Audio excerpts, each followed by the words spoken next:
জাপানিজরা বাঙালিদের সম্পর্কে যা ভাবে আর কি। বাংলাদেশে কিছু নাই, বাংলাদেশ হয়তো বাংলাদেশ খাইতো ফানা, বাংলাদেশের মানুষ খাইতো ফানা, বাংলাদেশে কিছু নাই আর কি।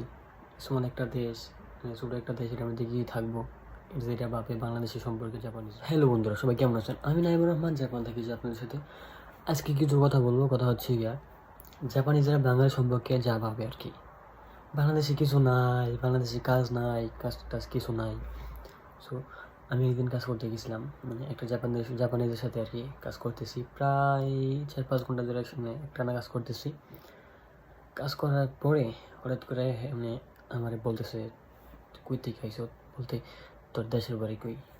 আমি কি বাংলাদেশ থেকে খাইছি। বাংলাদেশে কি এত গরিব যে বাংলাদেশে কোনো কাজ টাজ নাই, এনে কাজ কাজ করতে আইসো? আমি কি এনে কাজ টাজ করতে পারছি না? আমি পড়ালেখা করতে পারছি, পড়ালেখার পাশাপাশি কাজ করি। তো যে বাংলাদেশে গরিব, বাংলাদেশে চিনি আমি, বাংলাদেশে তো গরিব খাইতো ফানা, ভাত খাইতো ভাত ফানা। তারপরে আমার কইতাছে যে বাংলাদেশ তো এতটুকু মানে স্মল একটা কান্ট্রি, মানে বাংলাদেশ অনেক ছোটো কইতাছে আর কি।